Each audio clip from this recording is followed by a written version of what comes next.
तो ये समझ के काम करना, ये मैं बता रहा हूँ। बाकी आप लोग मुझे, मैं कई ड्राइवरों से ऐसा मिला हूँ जो 10-20 साल यहाँ पुराने हो गए हैं। आज के टाइम पे उनको आलस लगती है, यार मेरी मैडम घर साफ करवाती है, काम करवाती है। बहुत ज़्यादा ये काम होता है अंदर, कितने देर तक का, 10 से लेके 20 मिनट के 25 मिनट के अंदर अंदर में काम अगर ड्राइवर चाहे तो सुलटा देता है। और हफ्ते में जो जुम्मा के दिन घर धोना होता है, जुम्मे से पहले खमीज जिसको बोलते हैं, आधा घंटा। अरे मेरे भाई ये भी सोचो अपने दिमाग से, कोई काम नहीं है तो घर धो देते हैं, तो उसके लिए मात्र आधा घंटा लगता है। लेकिन हाँ, तुम्हारी बॉडी उसके लिए सही रहती है, ज़रूरी है ये काम करना, नहीं तो तुम्हारी बॉडी बेकार हो जाएगी। अभी मैं चिड़िया का दूसरी वीडियो डालूंगा, बेचारी सिर्फ खा रही है, पानी पी रही, खा रही है, पानी पी रही है, उसके ये चेस्ट का बाल, बैक का बाल पूरी तरीके से उड़ गया है। समझ रहे, इसको इतना आराम मिल रहा है। अगर आज इसको छोड़ दें कि जा तू बाहर उड़ जाए, तो उड़ने के लायक नहीं है। तो इसीलिए मैं बोल रहा हूँ कि अपना मेहनत करना, गुस्सा मत करो। पहले मेरे को भी गुस्सा था, मेरा पापा बोलता था अरे तू काम चोर है, ये है वो है, दुनियादारी। मतलब में हम लोग दिल्ली मुंबई में काम करते थे, तो हम लोग 12 घंटा एक कुर्सी पे, जैसे अभी बैठा हूँ ऐसे कुर्सी पे बैठ के काम करते थे। जैसे बर्तन का जो पॉलिश नहीं होता है, मशीन स्पीड में चलती है, उसका पॉलिश कहते हैं, ठेका से हमारा काम होता था।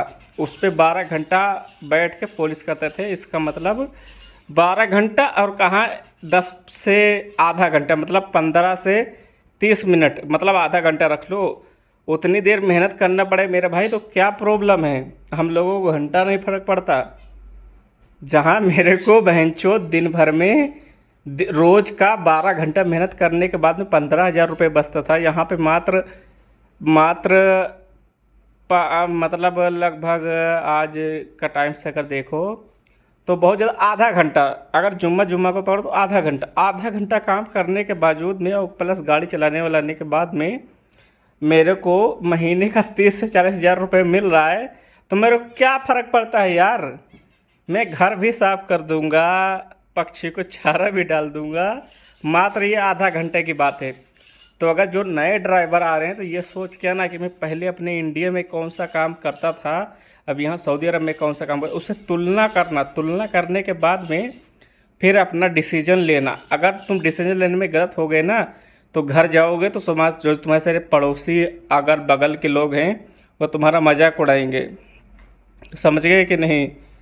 हाँ, तो इसीलिए काम करने के लिए ज़रूरी है। तुम अब जो तुम्हें इतना दिमाग लगाओ कि 12 घंटा ड्यूटी ठीक है, गर्मी में वहाँ एसी भी नहीं चलती है, और सऊदी अरब के अंदर में एसी भी चलती है। तुम घर पे रहो, कमरे पे रहोगे तब भी एसी चलेगी, गाड़ी चलाओगे तब भी एसी चलेगी, खास करके मैं ड्राइवरों के लिए बता रहा हूँ। और उसके बाद में एसी हर जगह है। बस तुम सिर्फ आधा घंटा बाहर निकल के जो इनका द्वार होता है उसका साफ़ सफाई करके, झाड़ू वाड़ू लगा के फिनिश कर दोगे, वो ज़्यादा अच्छा है। अगर इसके बावजूद अगर नहीं काम कर सकते तो तुम्हारे लिए सऊदी अरब नहीं है मेरे भाई, मत आना। जो मैं बात कर रहा हूँ हकीकत कर रहा हूँ। अभी मैं आया हूँ सिर्फ ये चिड़िया का, ये जो है चिड़िया का ये दाना वाना डालने आया हूँ। मैं दूसरी वीडियो डालूंगा आपको चिड़िया उड़िया का दाना दिखाने के लिए।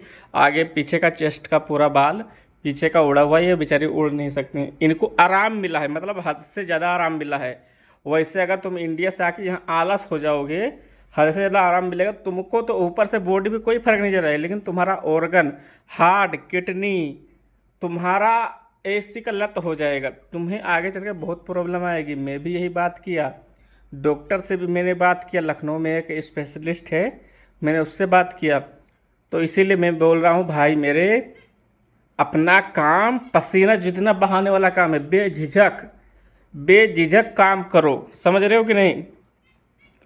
घर का काम हुआ, खासकर दोपहर में करना। अगर जैसे मालिक बोल दिया दिन भर में तुम जितने टाइम मर्जी काम करो, मेरा मर्जी है मैं शाम को करूँगा, मेरा मर्जी है दोपहर को, तो दोपहर वाला चुनना। क्यों? क्योंकि तुम्हारे सर से लेके पैर तक का पूरी बॉडी का पसीना निकलेगा, इससे बीमारियाँ नहीं आती हैं। तुम चाहे अपने बाप से, दादा से, परदादा से पूछ लेना। समझ रहे हो कि नहीं? अभी देख लो, मैं यहाँ पे हूँ, एक अपने मालिक के घर में हूँ। समझ रहे हो कि नहीं? मालिक जिसको अरबी में कफील बोलते हैं, ये देख लो। सब लोग घूमने गए हैं, मैं वीडियो दिखाई दे रहा हूँ, ठीक है। बस ईमानदारी रखना। किचन उधर पीछे खाली पड़ा है। बस मैं यही कह रहा हूँ, अपना काम करो, अपने काम से काम रहो, अपना खाओ पियो और फालतू दिमाग मत लगाओ। इसीलिए मैं बोल रहा हूँ कि सऊदी अरब आना। भाई देखो, मैं भी सऊदी अरब पहली बार जब आया था, मेरे को दो साल के बाद में शरीर में आलस, अपने दिमाग, शरीर में नहीं, दिमाग में आलस आता है। हटाओ यार, कौन जाए गाड़ी साफ़ करने, कौन क्या करने जाए। लेकिन ये बात बिल्कुल, साला दिमाग जो है हम लोगों से ठग करता है, ठगा। जैसे बनिए लोग ठग नहीं कर लेते हैं, वज़न के पीछे चुंबक लगे 10-20 ग्राम मार लेते हैं, वैसे हमारा दिमाग ठग करता है।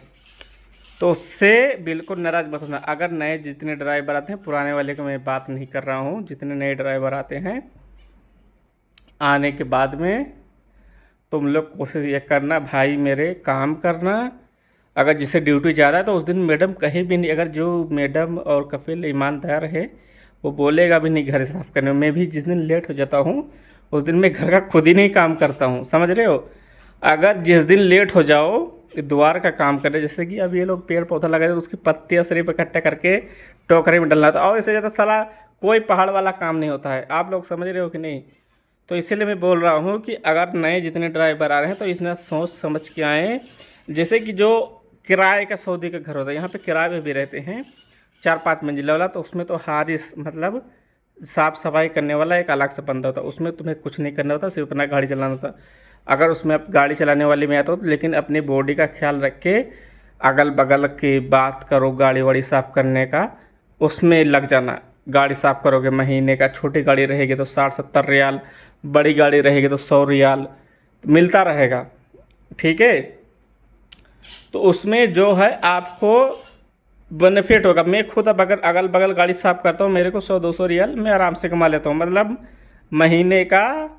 अब सैलरी नहीं बताऊँगा, लेकिन ये है अपना खाने का खर्चा मैं इधर उधर काम करके निकाल लेता हूँ, सैलरी मेरी सेफ बच जाती है। आप यही लोग समझो। तो वही मैं बता दूँ, अगर नए जितने ड्राइवर लोग आ रहे हैं तो इतना समझ के आना कि भाई मेरे को जो भी काम मिलेगा अपने इंडिया के हालात को सोच के, फिर यहाँ का हालात का सोच के काम करना। वही लोग सक्सेस हैं। अगर जो सोचते हैं अरे यार यहाँ मेरे से लेटरिंग कर साफ़ करवा रहा है बाथरूम, अरे साले लेटरिंग यहाँ की इतनी साफ़ रहती है ना, जो तुम्हारे घर का बंदा होता है उसके बगल से इतनी बात आती है, उससे 0% भी नहीं बात आती है, समझ रहे हो। तो ये समझ के आना कि यार मेरे को सऊदी जाना है, कोई भी काम मिले मैं काम करूँगा। काम करने के बाद में अपना काम करो और अपना सही से रहो, हर चीज़ करो, ठीक है। ये समझ के आना। बाकी यहाँ कोई दिक्कत नहीं रहती भाई। वैसे कोई हरामी बंदा मिल जाए नेक्स्ट लेवल का, ये मैं नहीं कह सकता हूँ, नहीं तो ज़्यादातर फिर मेरा ही मालिक है। मैंने उससे बोला मेरे को जस्ट, मैं सऊदी अरब में रियाद में, जैसे अपने इंडिया की राजधानी दिल्ली है, वैसे मैं सऊदी अरब के राजधानी में रियाद में रहता हूँ। तो रियाद से मैं बोला उससे डायरेक्ट मेरा टिकट लखनऊ में करना। तो बोला तो जाके खुद करा ले। तो मैं गया, खुद करवाया। मैंने बोला अच्छा उधर से मेरे को इतना टाइम से आना है जाना है, तो बोला ठीक है मैं उधर से कर दूँगा, बस तेरे को 4 घंटा दम्माम में वेट करना पड़ेगा। तो मैंने बोला ऐसा नहीं चलेगा, मेरे को रियाद में उतरना है। तो बोला ठीक है 200 रुपया और लगेगा। तो मालिक मेरे को जितना पैसा दे रखा था मैं उतने में ही लगभग अपने पास से 200 रुपये दे, क्योंकि देखिए यार बेटिंग करना। अभी मेरा एक बगल का दोस्त है, तुमको अभी क्या बताऊँ, वीडियो लंबी हो रही है, तुम लोग समझ नहीं पाओगे। मेरे बगल का दोस्त है, उसको 12 तारीख को रात को मतलब फ़्लाइट है, और वो जाके उतरेगा लगभग 12 बजे, मतलब 13 तारीख को। अगर 12 बजे मतलब 13 बजे अगर रात को है तो उसको 12 बजे रात को निकलना पड़ेगा, तभी तो 13 तारीख को रात को पकड़ पाएगा। तो उसने निकलेगा, फिर उसके बाद में 13 तारीख को रात में लगभग दिन में या सुबह में पहुंचेगा। फिर उसके नेक्स्ट तारीख 14 तारीख को टिकट है।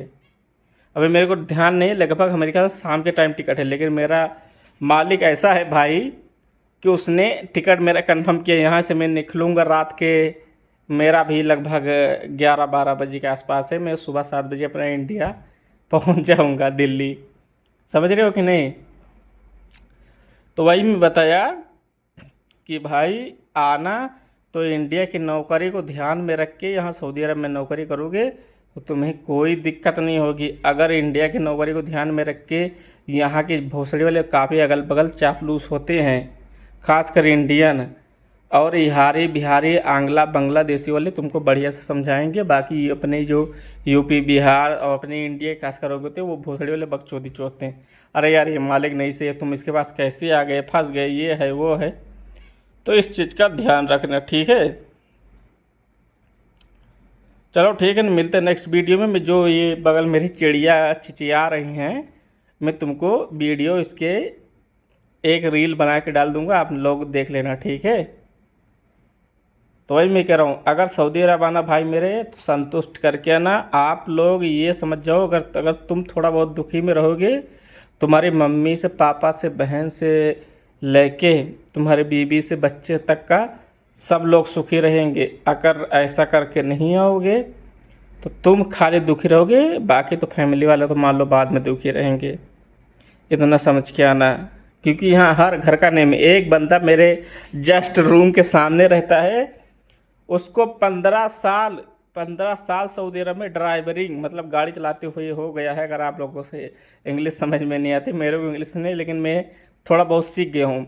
ड्राइवरिंग मतलब गाड़ी चलाते हुए 15 साल से 20 साल लगभग होने वाला है। वो बता रहा था हर जुम्मा जुम्मा मतलब कि संडे से 2 दिन पहले, मतलब संडे से एक दिन और दूसरे दिन 2 दिन पहले उसको रोज़ मैं देखता हूँ घर धोता है, गाड़ी साफ करता है, फिर बंद जाता है। अब तुम यही इतना दिमाग लगा लो, जो बंदा आज 15 साल से काम कर रहा है, तो तुम तो नए नमूने कौन सा डेक्ची का मसाला हो। खान सर का बात याद कर लो।